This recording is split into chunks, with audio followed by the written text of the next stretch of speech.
Bonjour à toutes et à tous. Bienvenue dans Smart Future, l'émission des entreprises qui innovent. Ici, on se projette dans 10 ou 20 ans, découvre celles et ceux qui inventent aujourd'hui le monde de demain. Voici le sommaire.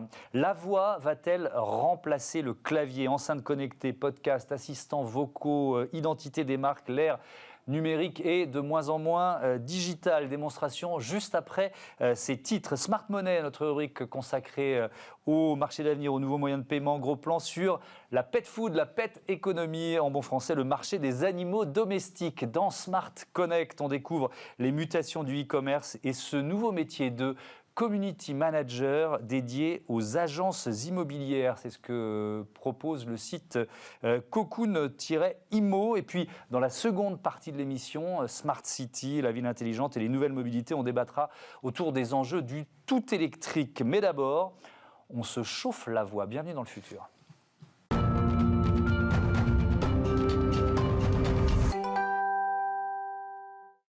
Et pour démarrer cette émission, débat donc autour du pouvoir de la voix. Bonjour Mathieu Gallet. Bonjour. Bienvenue, fondateur, président de la plateforme de podcast Magellan, ancien président de Radio France. Le nouveau pouvoir de la voix, c'est justement le titre de votre livre, publié aux éditions Débat Public. Voilà, j'ai un peu pompé le titre pour le débat. J'espère que vous ne m'en voudrez pas trop. À vos côtés. Je ne ferai pas payer dedans. c'est sympa, ça démarre bien. Cécilia Barbizon, bonjour. Bonjour. Bienvenue, vice-présidente, directrice éditoriale chez ETX Studio, agence de presse qui fait la promotion de l'innovation stratégique, éditoriale et technologique. Et vous êtes venu avec une démonstration d'un nouveau produit qui est assez fascinant. Je fais le tease. Vous verrez, ça va être étonnant. Je commence par le constat, Mathieu Gallet. La voix est déjà en train de remplacer le clavier. On est tous en train de le vivre. Oui, parce qu'on s'est habitué aujourd'hui au chatbot, on s'est habitué à envoyer des SMS audio, ces notes vocales, notamment chez les jeunes, ça marche très bien, on tâche. Enfin, les trucs de SMS, pardon, mais c'est un truc pour nous, hein, c'est un truc pour vieux. Alors que voilà, les jeunes envoient des messages vocaux. On a les enceintes vocales avec lesquelles on communique. On peut même faire du commerce, ce qu'on appelle le commerce conversationnel. Il y a un grand groupe de distribution français qui l'a lancé l'année dernière avec l'enceinte connectée de Google. Donc voilà, c'est une révolution qui se fait à bas bruit.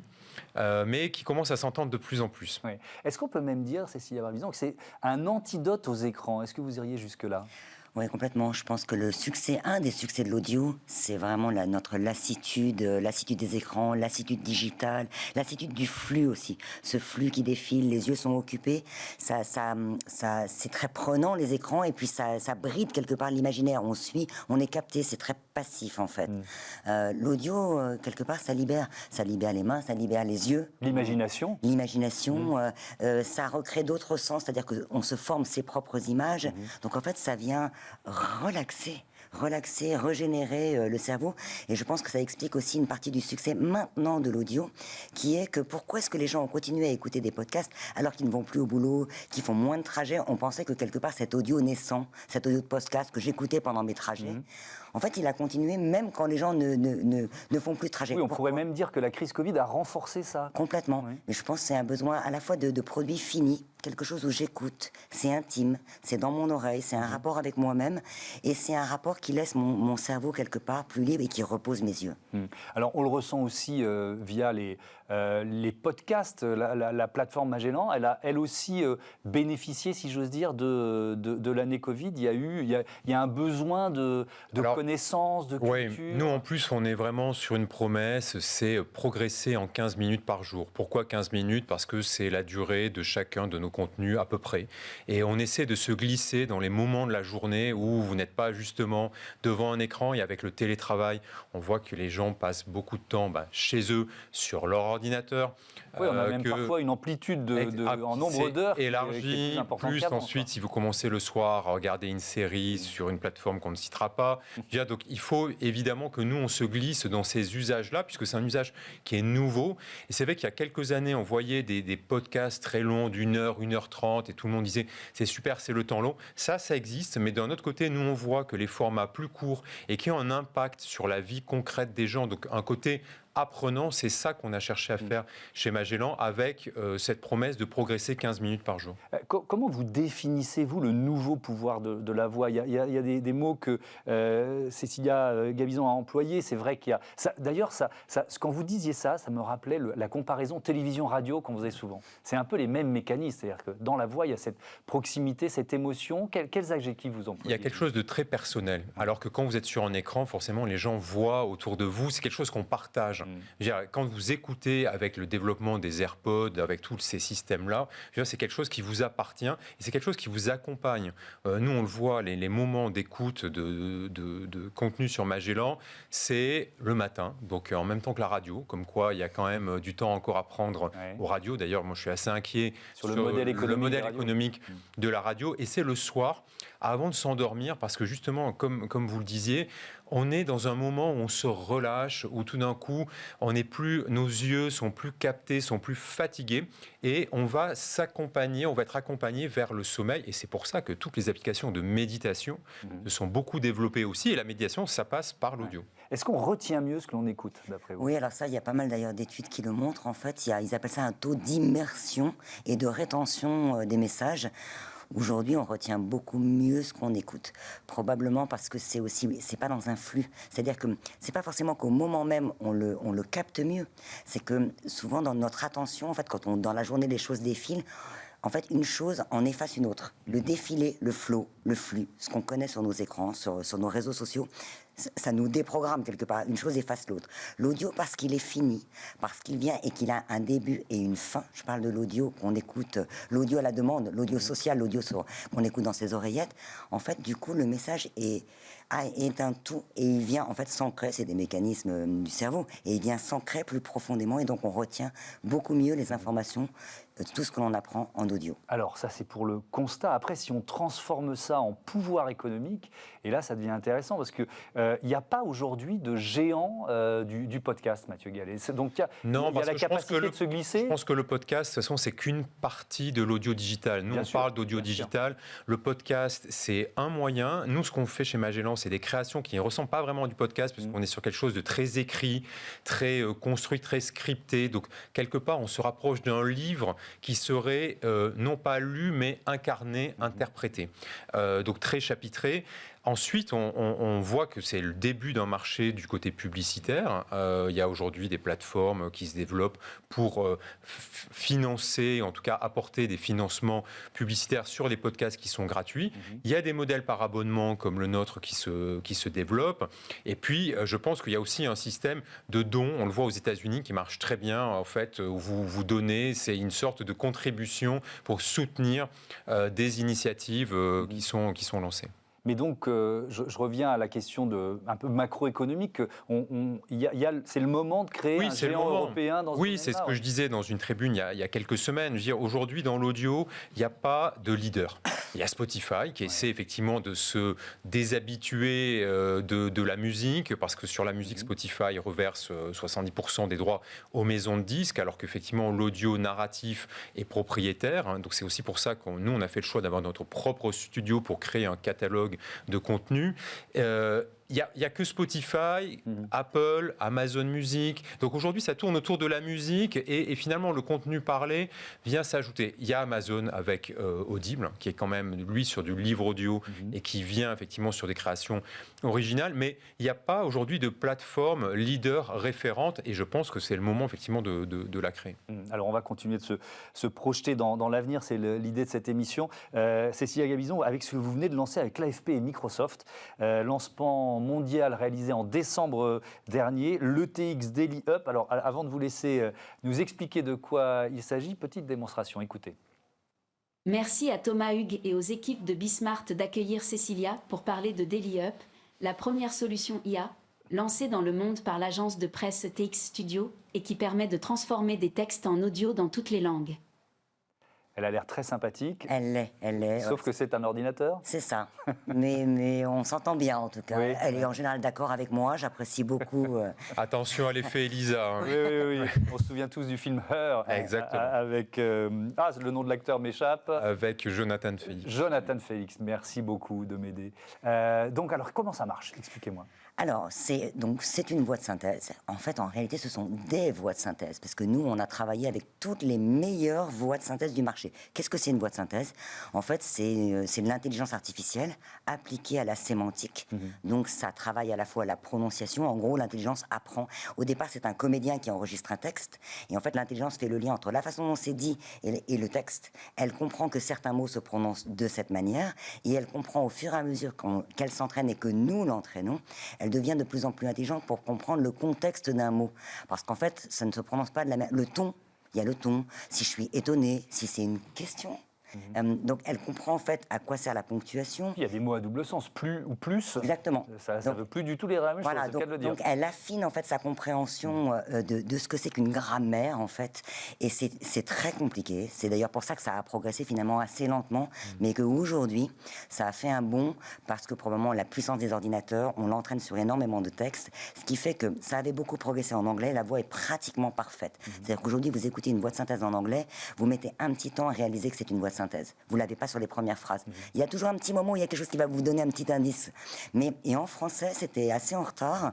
Et puis cet été, ça a vraiment, ça s'est beaucoup amélioré. Et là, depuis, en fait, ça monte. Alors, ça monte pas de manière linéaire. Ça monte plutôt par palier. À des moments, il y a quelque chose qui se débloque. Et nous, ce qu'on fait... On est vraiment dans l'ordinateur qui apprend de ses propres erreurs, quoi. Et puis ensuite, il y a du réglage derrière. C'est-à-dire que finalement, nous, on nous dit, ça, c'est bien. Ça, tu l'as bien dit. Donc, en fait, il y a un système de validation de la façon dont l'ordinateur apprend. Il apprend tout seul et on valide. Et au fur et à mesure qu'on valide, en fait, il améliore. Et notamment même son émotion. Nous, ce qu'on travaille pas mal chez ETX, c'est finalement l'émotion de la voix. Il y avait des tons qui étaient des tons dits journalistiques. Ça nous intéresse, nous, spécialement les journalistes. Et en fait, qui aujourd'hui ne sont plus finalement les tons qu'on a envie d'entendre dans la conversation. Donc, on a modifié même pour faire des infos. Et on est plutôt passé sur des tons conversationnels qui intègrent un tout petit peu plus l'autre dans son écoute, dans ce qu'on dit. Ça ouvre, parce qu'on se projette à 10 ou 20 ans, ça ouvre quel marché, quelles utilisations, quels usages à l'avenir? C'est gigantesque. Alors, c'est gigantesque dans le sens où, en fait, on est déjà entouré, Mathieu le disait, de voix de synthèse. Parfois, même, on s'en rend pas compte. On appelle un service après-vente et c'est en fait une voix de synthèse qui vous répond. Et jusqu'à ce petit moment où on détecte que c'est peut-être une voix de synthèse, en fait, on peut avoir une conversation où il y a même des petits soupirs, genre le temps où la personne réfléchit en face. Donc, ça devient très, très subtil. Et en plus, ces voix, aujourd'hui, maintenant, on peut les personnaliser et c'est hyper intéressant, c'est très impressionnant. On peut les personnaliser, ça veut dire qu'on va lui donner un timbre, soit c'est la voix de quelqu'un qu'on peut reproduire, soit c'est une voix que l'on crée. Et en fait, cette voix, une fois qu'elle l'a appris, elle peut parler dans toutes les langues. Ça veut dire que cette même voix personnalisée, elle va s'exprimer naturellement dans toutes les langues, en japonais, en coréen. Donc, en réalité, quelque part, les marques, notamment, vont avoir des voix qui vont les incarner. Alors ça, je trouve que c'est vraiment une dimension très importante qui est présente dans votre livre, Mathieu Gallet, le pouvoir commercial de la voix. C'est-à-dire qu'aujourd'hui, on dialogue avec un assistant vocal ou une enceinte connectée qui appartient à l'un des géants d'Internet qui, derrière... finalement, nous ouvre l'acte d'achat, l'acte commercial. Pour les marques, il y a un enjeu de souveraineté, il y a un enjeu de business à avoir une identité vocale. Oui, d'avoir une identité audio. Je pense qu'aujourd'hui, on n'est qu'au début, en fait, de qu'est-ce que c'est une identité audio avec la voix, avec l'habillage, qui va, comme aujourd'hui, il y a des identités olfactives dans des lieux, j'ai d'avoir cette identité audio. Je pense qu'il y a un sujet qui est posé quand même par cette intelligence artificielle qui aujourd'hui va dans l'émotion, parce que ce que décrivait Cécilia, c'est vraiment les nuances, toutes les nuances que apprend la machine. C'est les datas, c'est évidemment les données, où vont les données, tout ce qu'on comprend à travers la voix, c'est très très fin.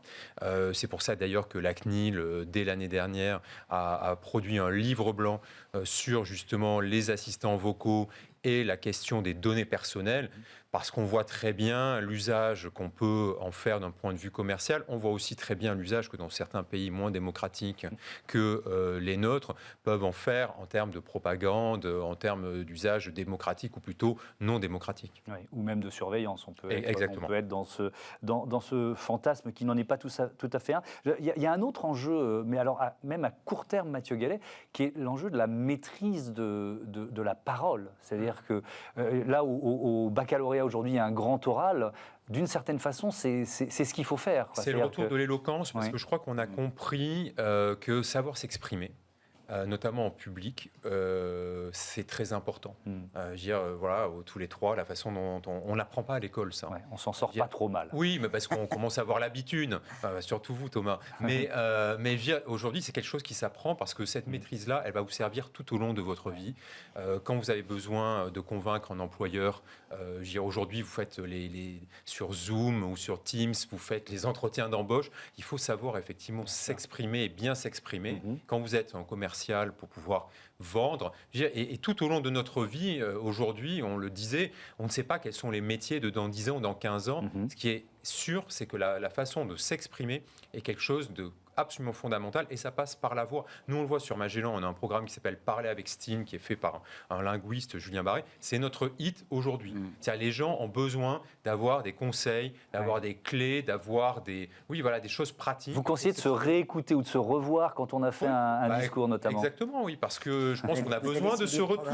On a besoin de ce retour, voilà, pour savoir comment poser sa voix, ses intonations. Rappelez-vous, le candidat Emmanuel Macron, fin 2016, son premier discours, sa voix part avec l'émotion. Il a dû la travailler. Voilà, donc on en est tous là, en fait. Ouais. Merci beaucoup, merci à tous les deux d'avoir participé à ce débat. Restez quand même avec nous parce que on va continuer de découvrir un autre pouvoir de la voix avec Olivia Hieré-Dobré.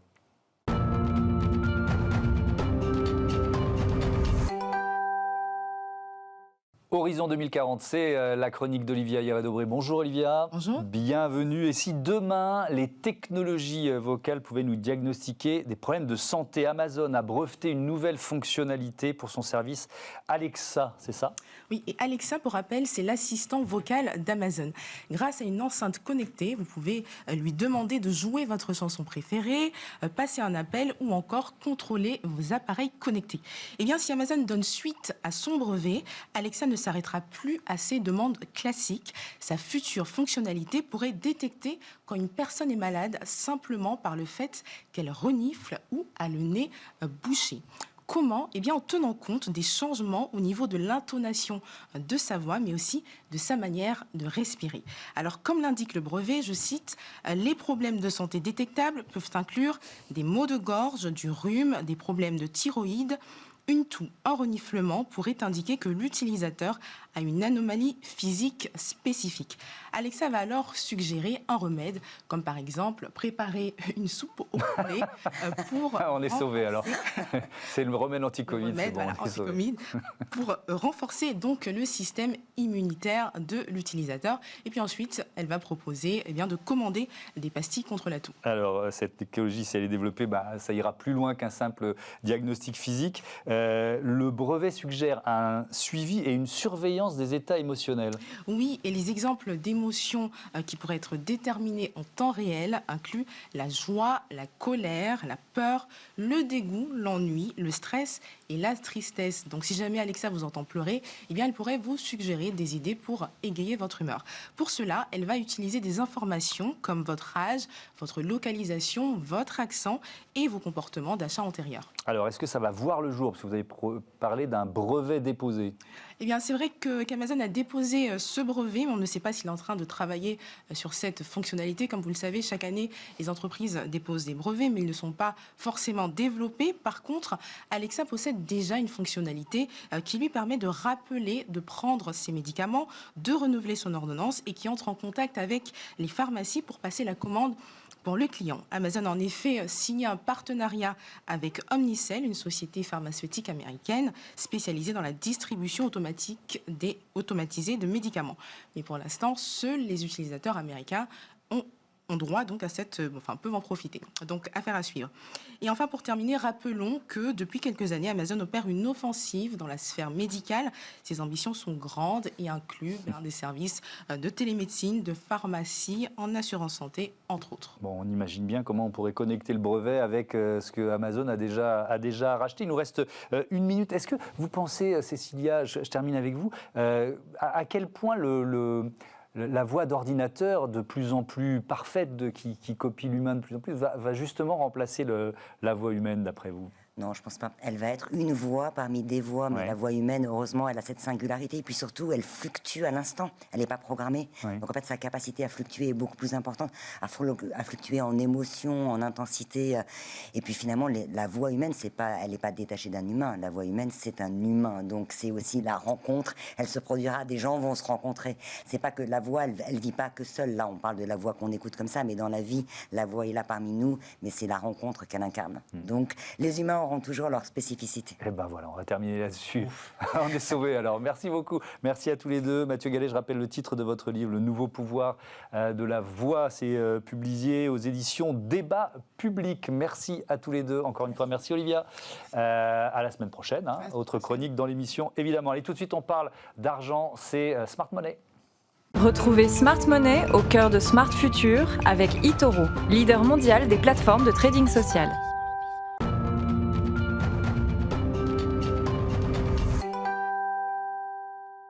Smart Money, notre chronique consacrée au placement d'avenir et aux moyens de paiement du futur. Bonjour Antoine Fraisse-Soulier. Bonjour. Bienvenue. Vous êtes analyste de marché chez eToro France et vous avez choisi de nous parler aujourd'hui de la pet économie, la Oui. pet food, enfin les produits pour animaux domestiques. Oui, effectivement. Alors, les animaux domestiques sont des compagnons fidèles qui constituent une part importante dans la vie de nombreuses personnes. Et effectivement, aujourd'hui, il y a 50% de la population mondiale qui possède un animal domestique. Donc, c'est un enjeu commercial considérable. Aux États-Unis, on compte plus de 200 millions d'animaux domestiques, alors à la louche, bien évidemment. Ouais. Et en France, on dénombre 56 millions d'animaux de compagnie, ce qui représente quasiment 90%, 87% de la population, c'est énorme. C'est énorme, c'est énorme. Oui. Et c'est en croissance. C'est en perpétuelle croissance, Ouais. effectivement. C'est vrai que le taux de croissance des animaux domestiques dépasse largement celui de la population mondiale. Alors, il y a plusieurs facteurs. Alors, deux facteurs essentiellement. Le premier, c'est le fait que les personnes à la retraite sont plus enclins à aller à avoir des animaux domestiques. Ouais. Et il y a la génération des baby boomers, c'est la génération 45-65 qui part à la retraite. Donc les baby boomers, on a estimé qu'il y a à peu près 70% de cette catégorie de personnes qui possèdent des animaux domestiques. Et puis il y a aussi la génération Y. Alors la génération Y, c'est les personnes nées entre 1980 et l'an 2000. Ouais. Eh bien, cette catégorie de personnes aussi se marient plus tard ou ont des enfants plus tard et donc ont des animaux domestiques assez tôt finalement. En attendant d'avoir des enfants. En attendant d'avoir des enfants, effectivement. D'accord. Et on estime aussi que c'est 40% de cette catégorie de personnes qui possèdent des animaux. Est-ce que les usages, les attitudes vis-à-vis de ces animaux domestiques, on fait un peu de sociologie, elles sont Oui. aussi en train d'évoluer? Ah oui, elles ont vraiment beaucoup évolué sur les 20 dernières années. C'est-à-dire qu'il y a maintenant une humanisation des animaux domestiques. Aujourd'hui, ils font partie intégrale de la famille. On fête leurs anniversaires, on part avec eux en vacances. Ouais. Donc effectivement, c'est une évolution considérable. Oui, avec aussi des nouvelles technologies qui rentrent dans Voilà. ce mouvement. C'est vrai que les nouvelles technologies ont vu l'apparition d'applications comme WAG ou Dog Vacay. Ce sont des applications qui mettent en relation les propriétaires avec des promeneurs ou des gardiens d'animaux. Et puis il y a aussi l'essor des colliers connectés. Les colliers connectés, c'est déjà une borne GPS pour localiser son animal. Et puis aussi, ça prend la température corporelle, le pouls, etc. Alors, si on fait un peu la photographie du marché des produits pour animaux domestiques. Eh bien, le marché, il est composé essentiellement d'abord de sociétés agroalimentaires spécialisées dans ces produits. On a notamment Nestlé qui a racheté, par exemple, la marque Purina et qui s'est orienté là-dedans. Et aussi aux États-Unis, Mars qui est le leader de l'agroalimentaire, qui a racheté Whiskas, par exemple, et d'autres marques pour animaux. Il y a également les revendeurs en ligne, style Chewy ou Zooplus, qui vendent des produits pour animaux. Il y a les spécialistes de santé aussi, des laboratoires pharmaceutiques qui sont spécialisés dans les solutions pour les vétérinaires, etc. Et puis les compagnies d'assurance. C'est vrai qu'il y a des compagnies d'assurance, les frais pour entretenir les animaux sont vraiment très élevés. Et on a une société qui s'appelle Lemonade aux États-Unis qui s'est spécialisée dans les solutions d'assurance pour chiens de compagnie. Alors, on termine toujours cette chronique par la question, Oui. faut-il investir? Eh bien, l'industrie des produits pour animaux domestiques présente un potentiel important, c'est indéniable. Donc, je le disais précédemment, le nombre d'animaux domestiques est bien supérieur à l'évolution de la population mondiale. Le marché mondial des animaux domestiques, des produits pour animaux domestiques, était de 200 milliards de dollars en 2019. Il est estimé à 300 milliards en 2026, soit un taux de croissance de 6% par an. Et aussi, les ventes d'aliments, tout animaux confondus, ont atteint les 1 milliard de dollars sur Amazon en 2019, ce qui est 20% supérieur à l'année précédente. Le e-commerce a été un moteur vraiment clé dans le boom des produits pour animaux de compagnie, car en ligne, on peut trouver des produits spécifiques qu'on ne trouve pas forcément dans un magasin physique.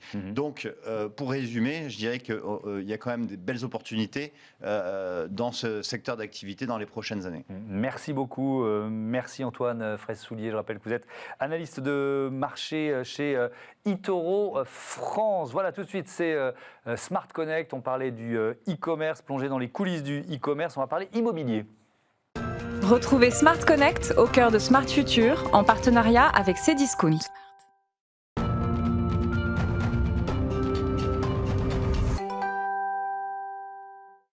Smart Connect, on découvre comme chaque semaine les mutations du e-commerce. Et aujourd'hui, je vous présente Cocoon-Imo avec son cofondateur Thomas Sadoul. Bonjour. Bonjour. Quand l'avez-vous créé, surtout avec quelle idée? Cocoon-Imo, c'est une entreprise qui a été créée il y a maintenant 1 an environ, avec mon associé Chine, que j'ai rejoint sur le projet. Elle travaille sur les problématiques de marketing digital pour l'immobilier depuis un bon moment maintenant, 7 ou 8 ans. L'idée de départ, elle est simple, c'est que le digital, ça a pris une place énorme sur énormément de pans de l'économie. Et l'immobilier, ça ne fait pas exception. Vous avez aujourd'hui 9 projets immobiliers sur 10 à l'achat, à la vente, à la location qui commencent en ligne. Et donc du coup, face à ça, vous avez des agences immobilières qui savent qu'il faut être présent aujourd'hui en ligne, qu'il faut être visible, mais qui n'ont pas forcément le temps, l'expertise ou l'envie de faire ça elles-mêmes. Donc Cocoon-Imo, nous, c'est très simple. On leur propose de prendre en main ces sujets-là, de développer leur visibilité en ligne, à travers la gestion des réseaux sociaux, gestion des newsletters, gestion de la publicité également, pour qu'elles soient visibles et qu'on les voit en ligne. Alors, qui sont vos clients? Vous allez me dire, les agences immobilières, c'est évident, mais une agence, des réseaux d'agences Il y a de tout, il y a vraiment de tout. On a des agences indépendantes, on a des agences en franchise, des agences Century 21, d'autres réseaux de franchisés connus. Et bientôt, on va aussi s'ouvrir à d'autres professionnels de l'immobilier, comme les mandataires immobiliers, qui sont aujourd'hui une profession qui monte beaucoup. Et puis, on est aussi présent au Canada, au Québec, où là, on travaille avec des courtiers immobiliers, qui sont des courtiers indépendants, qui travaillent pour des bannières. Mais tous ces professionnels, en fait, ont les mêmes problématiques. Être visibles, développer leur marque en ligne, qu'on les reconnaisse, qu'on les connaisse, qu'on ait envie de travailler avec eux.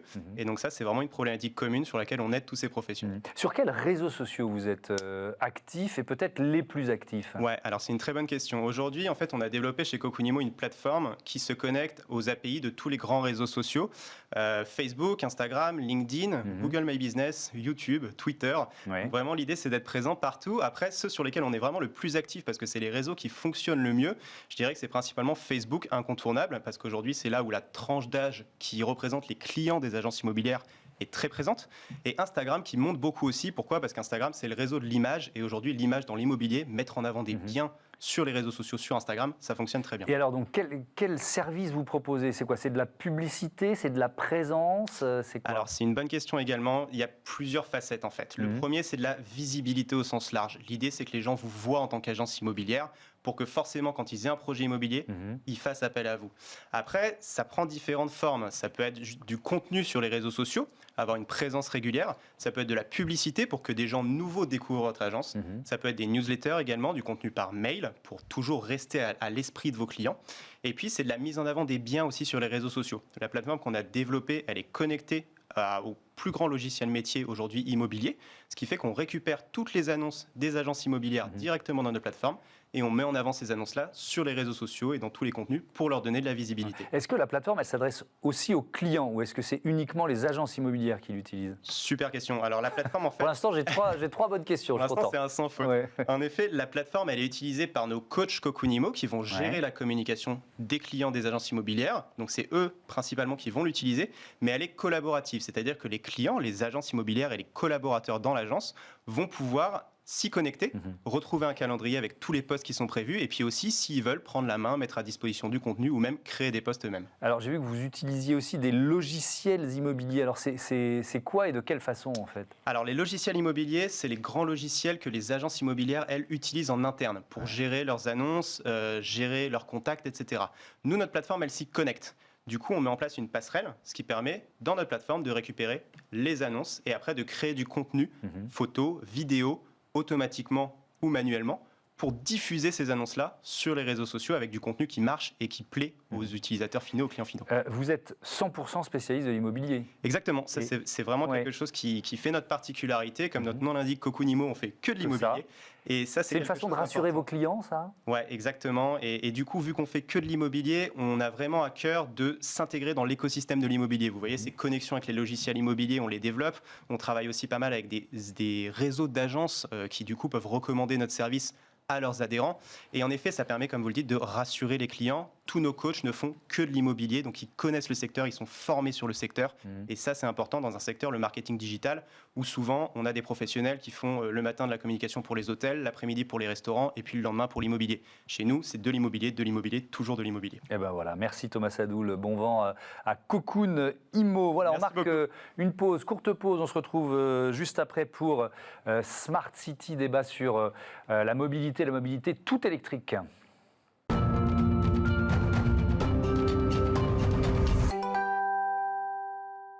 La seconde partie de Smart Future, Smart City, on explore la ville intelligente avec deux temps forts dans Smart Move tout à l'heure.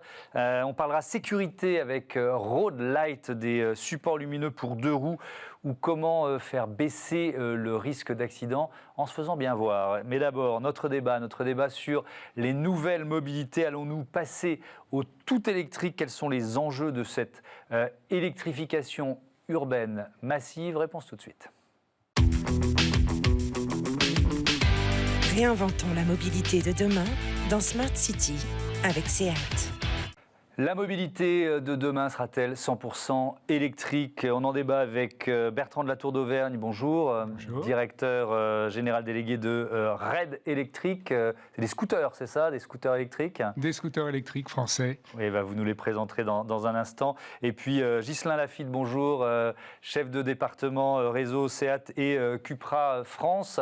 Bienvenue Ghislain. On se projette, bonjour. Vous le savez, dans cette émission, on se projette toujours à 10 ou 20 ans. Imaginons 2040. Il n'y a plus aucun véhicule thermique, Ghislain?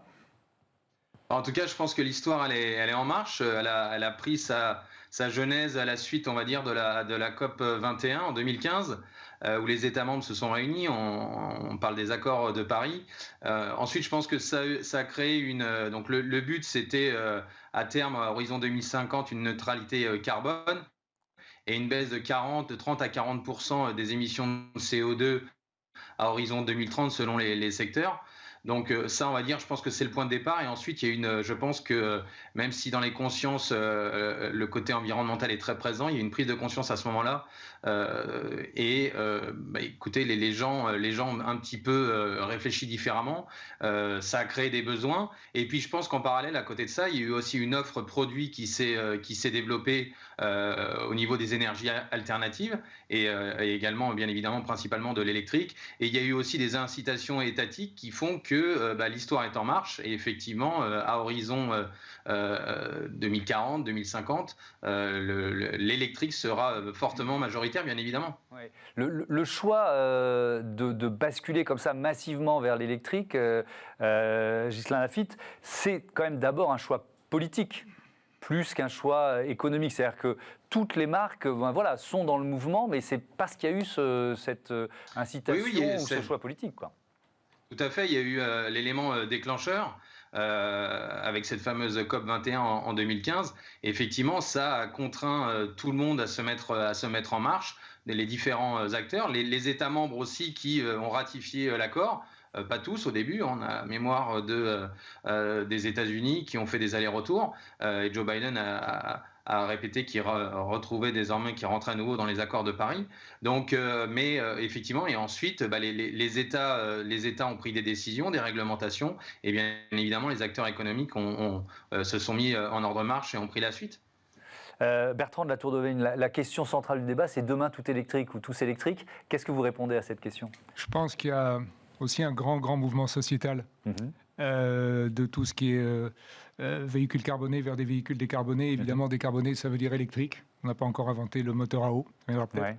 Alors, il y a l'hydrogène, dont on parle souvent. Ça reste électrique d'une... Oui, c'est vrai. C'est une manière façon, parce qu'il faut le produire, l'hydrogène. La batterie, de toute manière. Rappelons que l'électricité est une énergie secondaire. Il faut une énergie primaire pour la produire. Bien sûr. Et donc, évidemment, si c'est avec une pile à hydrogène, c'est extrêmement vertueux. Si vous branchez un véhicule électrique sur une centrale à charbon, ça l'est un petit peu moins. C'est clair. Donc, il y a ce mouvement sociétal d'ampleur extrêmement important qui est porté notamment par les jeunes générations. Je crois qu'entre 2014 et 2017, le pourcentage de jeunes entre 18 et 20 ans qui ont passé le permis de conduire est passé de 75% à 40%. C'est énorme. Donc, il y a une recherche, une volonté à la fois politique, comme le disait notre ami, une volonté politique de sortir le carbone, de sortir les voitures et de trouver des solutions plus légères, plus versatiles, plus polyvalentes. Et je voudrais qu'on entre avec vous deux sur les défis à relever, parce que c'est quand même, il y a un certain nombre de défis à relever pour un constructeur 100% électrique comme vous. Alors vous dites effectivement scooter électrique français, donc déjà là on a 3 éléments. Quels sont les défis à relever principaux? Les défis d'abord, c'est exprimer ce que c'est qu'un scooter électrique. Et dans l'expérience des gens, le passage à l'électrique a souvent été une dégradation de l'expérience utilisateur. Or, aujourd'hui, les scooters RAID électriques, mais aussi certains scooters d'autres grandes marques, ne sont plus une dégradation de cette expérience utilisateur. Et utiliser un scooter électrique, c'est aussi un gain de plaisir, un gain de performance, un gain d'autonomie. En tout cas, il n'y a plus de problème d'autonomie parce qu'il y a des batteries qui ont de grandes capacités, parce qu'il y a beaucoup de solutions qui existent. Et je crois que c'est extrêmement important, parce que notamment dans la voiture électrique, en règle générale, on s'aperçoit que c'est quand même plus compliqué, le passage, alors que pour un véhicule léger électrique, notamment un scooter électrique, qui est le véhicule léger électrique le plus polyvalent, c'est le seul qui transporte 2 personnes et des bagages sur plusieurs dizaines, voire plusieurs centaines de kilomètres pour nos modèles E, et je crois pour certains de nos amis. Mais oui, parce qu'effectivement, Seat se met aussi au modèle électrique hors voiture. Ghislain Laffitte, c'est pour un constructeur installé comme Seat, le défi, c'est la transition. C'est-à-dire qu'il y a un certain nombre d'années, là, si on se projette sur une décennie, où il va y avoir évidemment la cohabitation du thermique et de l'électrique. L'outil industriel, parce que c'est ça l'enjeu, il faut le faire évoluer. Oui, il faut le faire évoluer. Auparavant, on parlait de constructeur automobile et maintenant, on se positionne comme un fournisseur de mobilité au sens large du terme. Et effectivement, auparavant, on était monoproducteur de véhicules thermiques. Désormais, on produit des véhicules électriques, mais tout type de véhicules. Et c'est vrai que nous, aujourd'hui, on a des véhicules électriques, des véhicules hybrides rechargeables, des véhicules essence, diesel, parce que là encore, aussi pour aller dans le sens de Bertrand, je pense que ce qui est important aussi, c'est le tout électrique demain. Oui, ça c'est une certitude. En revanche, il faut être capable, entre-temps, dans la phase de transition qu'on vit actuellement, de répondre aux besoins des clients. Et même, je suis d'accord qu'on n'a plus de problème d'autonomie, en tout cas on en aura de moins en moins, puisque les batteries vont évoluer. Mais il faut être capable aussi d'avoir des énergies différentes. Par exemple, l'hybride rechargeable est une solution qui permet un petit peu de casser les freins qu'il peut y avoir sur le 100% électrique. Et nous, effectivement, pour répondre à votre question, Thomas, on s'est positionné effectivement comme fournisseur de mobilité avec une offre de voitures à 4 roues, mais également de trottinettes électriques, et on va lancer dans quelques semaines un scooter électrique de type une puissance équivalente à celle d'un 125.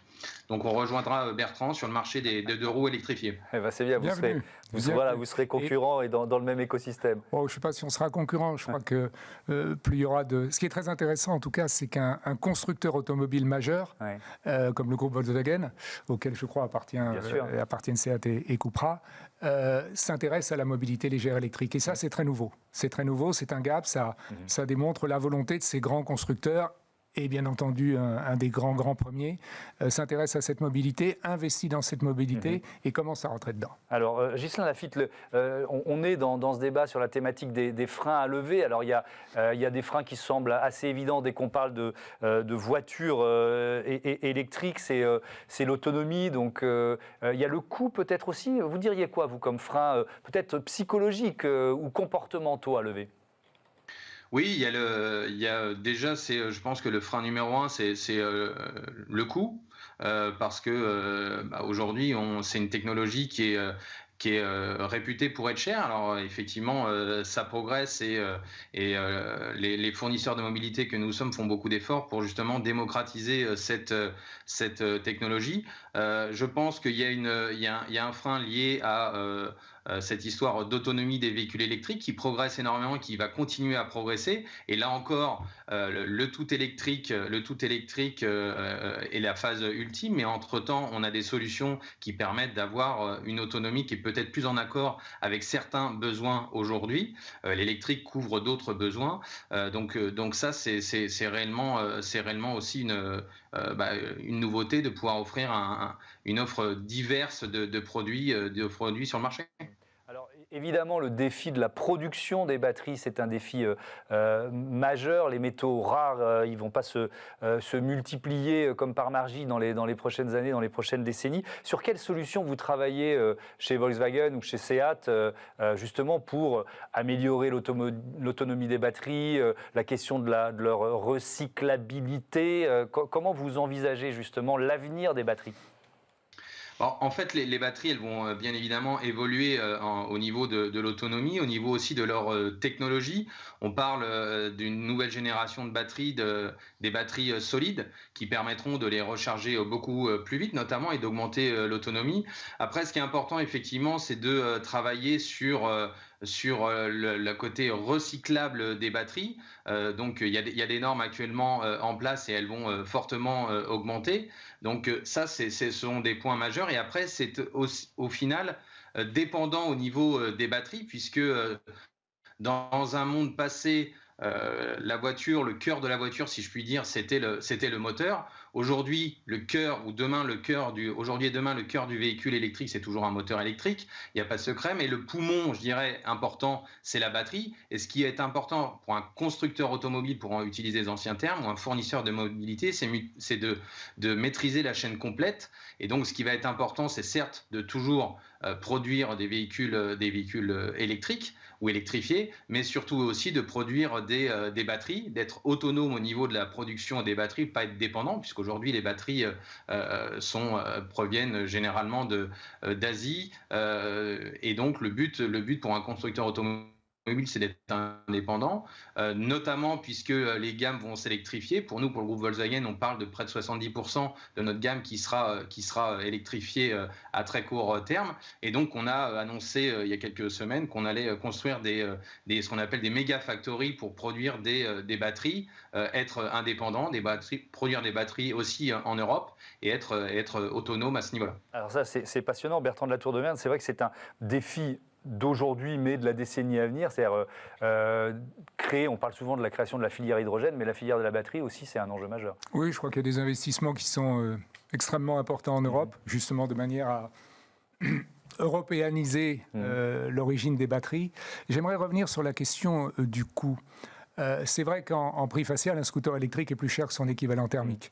Mais sur la durée, si on parle en TCO, pour employer des termes un peu complexes, si vous considérez qu'en moyenne, avec 50 € d'électricité, vous allez parcourir 10 000 km, si vous considérez que l'entretien d'un véhicule léger électrique est beaucoup moins onéreux que celui de son équivalent thermique, il y a très peu de pièces d'usure, un moteur électrique c'est fait pour durer 100 000 km, si les assurances sont moins chères, vous apercevez en fait que sur la durée, en considérant l'amortissement du prix d'achat, sur une durée de 3 à 4 ans, on est 25 à 30% moins cher qu'un équivalent thermique.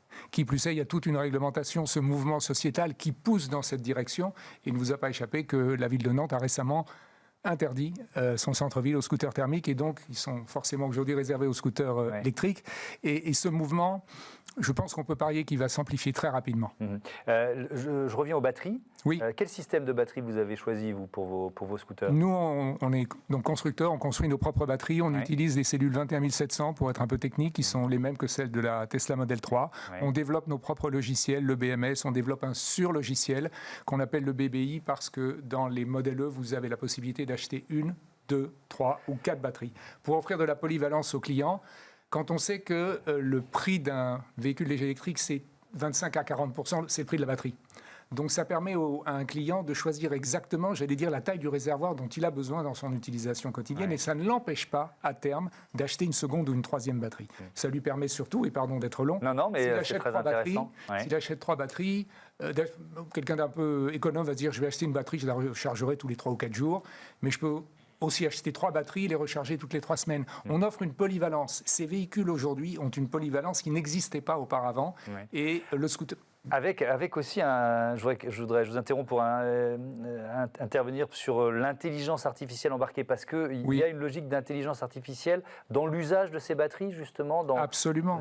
Dans leur complémentarité, c'est ça? Absolument, c'est-à-dire que pour encore parler de ce qu'on appelle, nous, le BBI, c'est un logiciel d'intelligence artificielle qui va permettre de gérer 4 batteries ensemble, dont la charge peut être différente, de façon, plutôt que de tirer sur un scooter monobatterie à fond sur une batterie, et on obtient des cycles de vie de l'ordre de 900 à 1000 cycles de charge-recharge, ça nous permet, nous, d'assurer jusqu'à 2500 cycles de charge-recharge. Et j'aimerais rappeler cet axiome, c'est qu'un véhicule léger électrique n'est vertueux pour l'environnement qu'à partir du moment où son utilisation est régulière et surtout durable.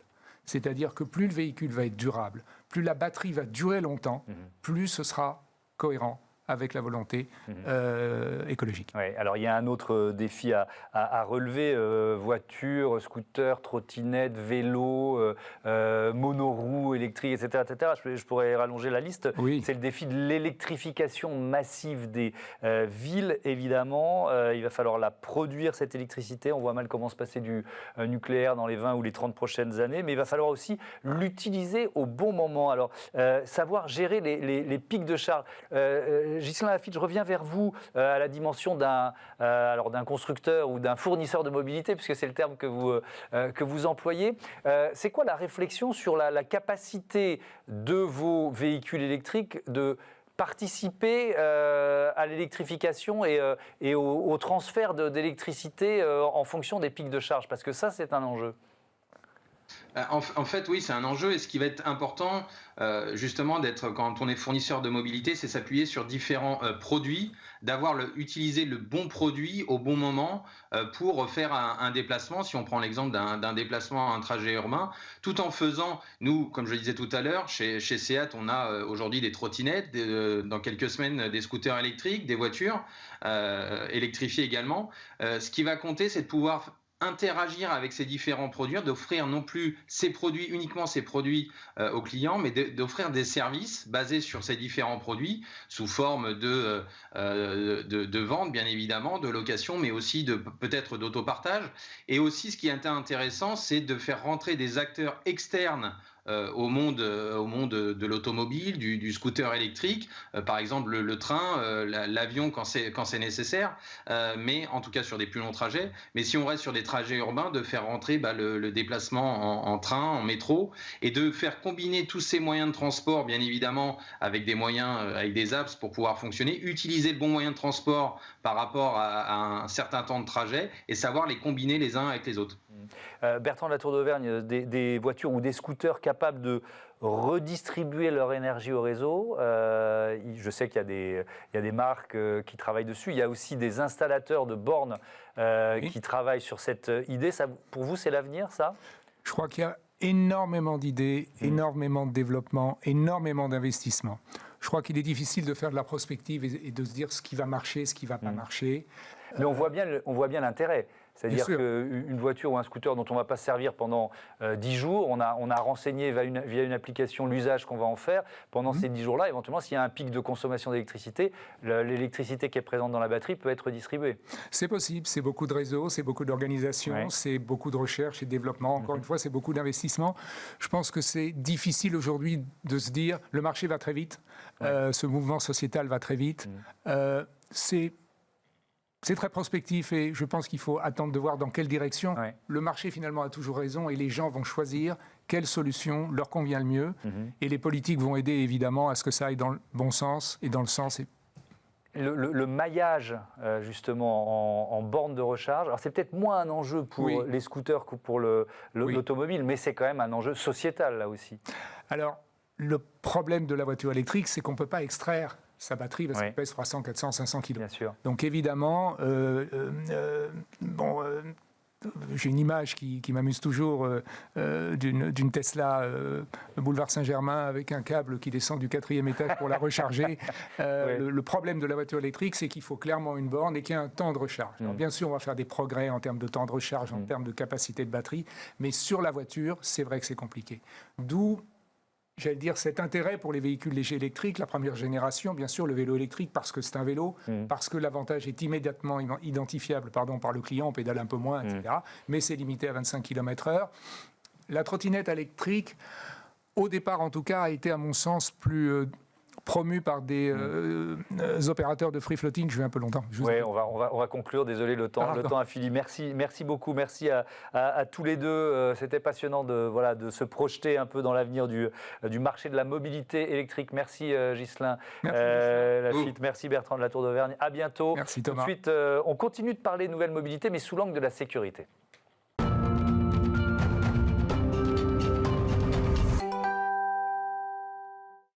Smart Move avec Road Light aujourd'hui. Bonjour Mohamed Aïtelhadj, bienvenue. Bonjour. Heureux de vous accueillir. Vous êtes le cofondateur de cette entreprise. Est-ce que vous diriez que vous êtes un allié des conducteurs de deux roues ? Bien évidemment. On est là pour les aider à renforcer leur sécurité. Donc en fait, pour faire très court, chez Road Light, on essaie de résoudre la problématique du manque de visibilité. Ouais. Et pour ça, on a développé cet équipement qui se porte sur le dos. Donc en gros, c'est un peu l'équivalent du 3e feu stop automobile adapté aux deux roues. D'accord. Et alors ça marche comment ? Vous êtes venu avec tout le matériel. Donc il y a les clignotants droite-gauche qui peuvent s'activer, c'est ça ? Alors, à partir de quoi ? D'une télécommande ? À partir de... C'est en 3 parties. Vous avez un harnais qui vient se fixer sur le dos. Vous avez le module lumineux. Donc voilà, après ça se porte comme un sac à dos. Ici, vous avez un point pour pouvoir le clipser. D'accord. Voilà. Et ensuite, vous avez cette petite télécommande innovante qui permet donc d'activer les clignotants. Voilà, en plus, je peux le mettre dans n'importe quel sens. Vous ne pouvez pas vous tromper. Il se remet automatiquement sur le bon clignotant. D'accord. Voilà, et là, vous êtes venu avec une trottinette. On a la commande aussi sur la trottinette, c'est ça ? Alors en fait, il y a une double fonction sur cette télécommande. Donc, vous pouvez la clipser directement sur un guidon de trottinette grâce à cet équipement. Donc voilà, on peut le mettre sur n'importe quel guidon de vélo, de trottinette. Et ensuite, on peut la déclipser. Et ici, on a un connecteur 8 fils donc, qui permet en fait... de pouvoir se connecter à une moto ou un scooter via ce câble. Donc en fait, si vous voulez, aujourd'hui, le ClickLight, donc c'est le nom de notre équipement, c'est le seul produit au monde à pouvoir être utilisé en moto, vélo, scooter, trottinette. Et en plus, on a la possibilité aussi, donc, comme je l'ai montré, de pouvoir adapter 2 télécommandes. Là, j'ai la première. Et là, j'ai la seconde, que je peux laisser sur mon vélo, et l'autre sur la moto. Ok. Et donc, ça veut dire que vous pouvez, si je suis, par exemple, moi, motard, vous allez coordonner le clignotant que j'ai sur ma moto à votre système ? Exactement. Donc, ce câble, lui, il est connecté au feu stop et au clignotant. Vous venez connecter la petite télécommande, et vous utilisez votre moto, votre scooter, comme d'habitude, vous freinez, vous mettez les clignotants. Et l'intérêt, en fait, d'avoir le ClickLight sur le dos pour les motocyclistes, c'est de surélever le feu stop et les clignotants dans le champ de vision de la personne qui vous suit, de sorte à ce que le 3e usager, à travers le pare-brise de la seconde voiture, puisse anticiper ce que fait le motocycliste. Oui, donc on gagne quoi ? On gagne 100, 200 mètres de visibilité. Vous l'avez évalué, ça ? Alors, on est visible à 400 mètres. Grâce à ce système-là. Grâce au ClickLight, oui. D'accord. Donc, pour les motocyclistes, comme je vous l'ai dit, l'intérêt, c'est de surélever les feux stop et les clignotants. Et pour les cyclistes, c'est de garder les 2 mains sur le guidon pour indiquer c'est un changement de direction sans avoir à tendre le bras. Donc en tendant le bras, on peut risquer une perte d'équilibre, voire une chute. Et on est aussi visible grâce au feu de position. Donc on a plusieurs fonctionnalités sur le Click Light. Donc comme je vous l'ai montré, vous avez les clignotants, vous avez aussi le feu de position, voilà, qui va s'allumer. Hop là, le feu anti-brouillard. Voilà, donc je l'allume. Voilà, donc là c'est le feu anti-brouillard. Et ensuite vous avez, comme tous les véhicules, vous avez le feu de détresse en cas de problème. Voilà, donc c'est les fonctionnalités qu'offre le Click Light. Vos premiers clients, c'était les motards, c'est ça, au départ, quand vous avez créé l'entreprise ? Quand on a lancé l'entreprise, au départ, c'était les motocyclistes, parce que c'était le produit le plus simple et le plus rapide à fabriquer, à mettre sur le marché. Et ensuite, il a fallu développer cette télécommande innovante pour pouvoir étendre notre marché au marché du cycle. En quoi elle est innovante, justement, cette télécommande ? Alors, elle est innovante parce qu'aujourd'hui, en fait, vous avez deux sortes d'équipements.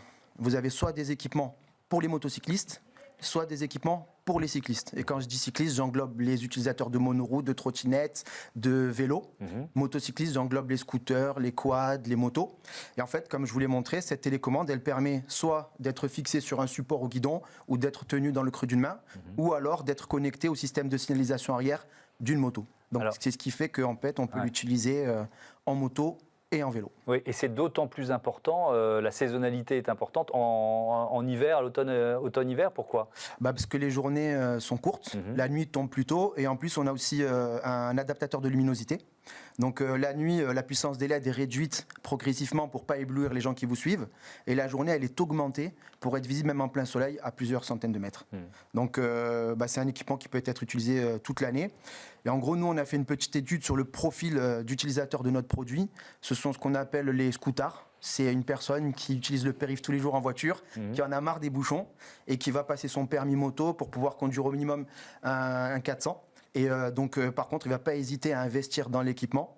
Et ce genre d'équipement, donc pour lui, c'est quelque chose qu'il va utiliser en fait. Comment vous voyez l'avenir de ce produit et la croissance de Road Light ? Alors, dans quelques jours, on va recevoir notre premier stock. Voilà, donc on va recevoir 5000 pièces de cette jolie petite boîte. Voilà, il y a tout l'équipement. On aura tout vu, vous avez tout montré, c'est bien. Donc en gros, là on vient de créer notre filiale aux États-Unis.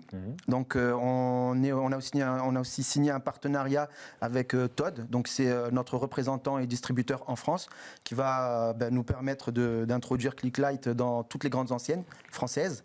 Et ensuite, on a notre Head of Sales qui, lui, s'occupe de toute la partie Europe, US, Canada, Australie.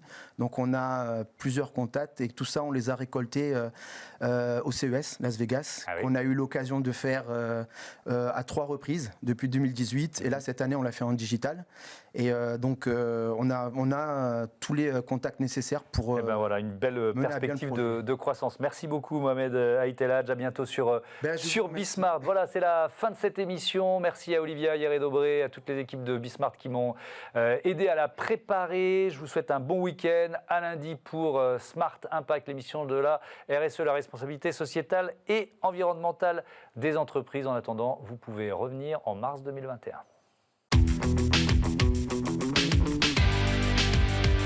Ce programme vous a été présenté par SEAT.